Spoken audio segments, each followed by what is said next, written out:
Hello everyone, আপনারা সবাই জানেন বিক্রয় হলো বাংলাদেশের সবচেয়ে বড় অনলাইন মার্কেটপ্লেস, যেখানে নতুন ও পুরাতন পণ্য কেনাবেচা করা হয়। আর তাই এই ভিডিওতে আমি আপনাকে দেখাবো কিভাবে বিক্রয় থেকে নতুন বা পুরাতন পণ্য কিনতে হয় তার সম্পূর্ণ নিয়ম। প্রথমেই আপনার মোবাইলের প্লে স্টোর ওপেন করে সেখান থেকে বিক্রয় অ্যাপটি আপনি ডাউনলোড করে নেবেন। অ্যাপটি ডাউনলোড করার পর যখন অ্যাপটিকে ওপেন করবেন তখন এই ধরনের একটা পেজ আপনার সামনে চলে আসবে। আপনি এই ধরনের পেজের নিচে বেশ কিছু অপশন দেখতে পারবেন। এখান থেকে সার্চ নামে যে অপশনটি আছে এখানে ক্লিক করবেন।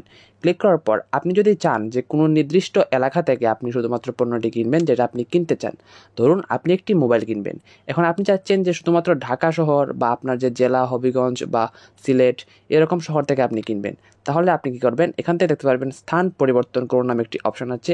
এই অপশানে একটি ক্লিক করবেন। ক্লিক করার পর এখানে কিন্তু আপনি বাংলাদেশের প্রত্যেকটা জেলা দেখতে পারবেন। এখান থেকে আপনি জাস্ট যে জেলাতে কিনতে যাচ্ছেন সেই জেলাটা সিলেক্ট করবেন। এখন সেই জেলার আন্ডারে কিন্তু ছোটো ছোটো এলাকা হয়, তা আপনি যদি চান কোনো নির্দিষ্ট এলাকা থেকে কিনবেন সেই ক্ষেত্রে সেই এলাকাটা দিতে পারেন। আর যদি চান শুধুমাত্র সম্পূর্ণ জেলার মধ্যে যতগুলো এলাকা রয়েছে প্রত্যেকটা থেকে কিনবেন, সবগুলো দেখবেন আপনি, সেই ক্ষেত্রে এখানে দেখতে পারবেন। যেমন আমি এখান থেকে ঢাকা সিলেক্ট করেছি এবং দেখতে পাচ্ছেন এখানে একটা অপশন আছে ঢাকা এর সকল বিজ্ঞাপন। এই অপশানে একটি ক্লিক করলাম। এখন কিন্তু আমার এখানে ঢাকা সিলেক্টেড হয়ে গিয়েছে। এখন আমি যদি সার্চ করি, লাইক আমি একটা মোবাইল সার্চ করছি যেটা হচ্ছে গুগল পিক্সেল 7।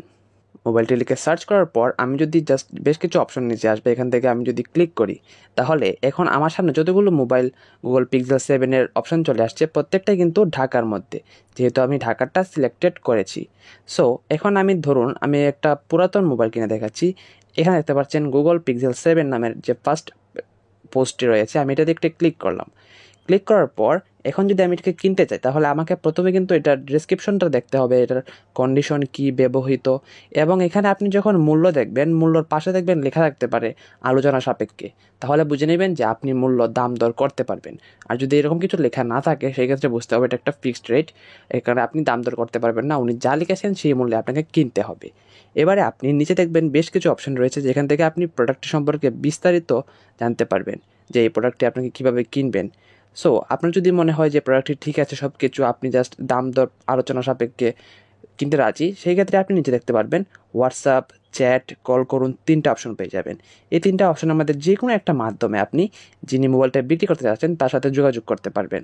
এবং অবশ্যই আপনি চেষ্টা করবেন সবসময় নিজে গিয়ে পণ্যটি দেখে কেনার, তাহলে হয়তো আপনি প্রতারণার ফাঁদে পড়বেন না। এভাবে আপনি বিক্রয় থেকে পণ্য কিনতে পারেন। এখন যদি আমি ধরুন এই পণ্যের মালিককে কল করতে চাই, সেক্ষেত্রে দেখতে পাচ্ছেন কল করুন নামে একটি অপশন আছে। এই অপশনে ক্লিক করলে কিন্তু এখানে তার নাম্বারটা শো করবে এবং তার পাশে একটি কল ডায়াল আইকন রয়েছে। এই আইকনে ক্লিক করলে অটোমেটিকলি তার কাছে কল চলে যাবে। এবার যদি চাই চ্যাট করতে, সেক্ষেত্রে কিন্তু বিক্রয়ের মাধ্যমে এখানে আমাকে অ্যাকাউন্ট খুলে নিতে হবে। এখানে আপনার গুগল অ্যাকাউন্ট দিয়ে খুলতে পারবেন অথবা ফোন নাম্বার দিয়েও খুলতে পারবেন। বিক্রয়ে একটি অ্যাকাউন্ট খুলে নিলে আপনি তার সাথে চ্যাট করতে পারবেন। এবং যদি চান তার সাথে হোয়াটসঅ্যাপে যোগাযোগ করবেন, সেক্ষেত্রে কিন্তু এখানে হোয়াটসঅ্যাপ নামে অপশন আছে, এটাতে ক্লিক করে সরাসরি তার সাথে হোয়াটসঅ্যাপে কানেক্টেড হতে পারেন। দেখতে পাচ্ছেন এই পোস্টের লিঙ্ক কিন্তু অটোমেটিকলি বসে যাবে। এখন দেখতে পাচ্ছেন আপনার মনে হতে পারে যে এই পণ্যটি ইউজড মানে ব্যবহৃত নাকি নতুন। সো এটা কিন্তু এখানে লেখা রয়েছে ইউজড, এবং নিচে কিন্তু কন্ডিশনের জায়গায় প্রথমেই দেখবেন ব্যবহৃত, তার মানে এটি একটি ব্যবহৃত পণ্য। এখন যদি নতুন পণ্য কিনতে চান সেম প্রসেসে কিনতে পারবেন। নতুন পণ্য হলে তার সাইডে কিন্তু এখানে একদম লিখে দেওয়া হবে যে পণ্যটি নতুন। এখানে দেখতে পাচ্ছেন কন্ডিশন ব্যবহৃত, সেখানে থাকবে নতুন, এটি হচ্ছে তফাৎ। এবং এখানে দেখতে পাচ্ছেন এই যে পণ্যটির পাশে কিন্তু আলোচনা সাপেক্ষে তেমন কিছু লেখা নেই, অর্থাৎ এই পণ্যটি আমি কোনোভাবেই দাম দর করতে পারবো না। উনি লিখেছেন 27,500, আমাকে কিন্তু 27,500 টাকা দিয়ে কিনতে হবে। সো এভাবে আপনি চাইলে বিক্রয় অ্যাপ থেকে পুরাতন বা নতুন পণ্য কিনতে পারেন। এই ছিল আজকের ভিডিওটি ভালো লাগলে আশা রাখছি ভিডিওতে একটি লাইক করবেন, আর ভিডিওটি খুব বেশি ভালো লাগলে অবশ্যই চ্যানেলটি সাবস্ক্রাইব করবেন।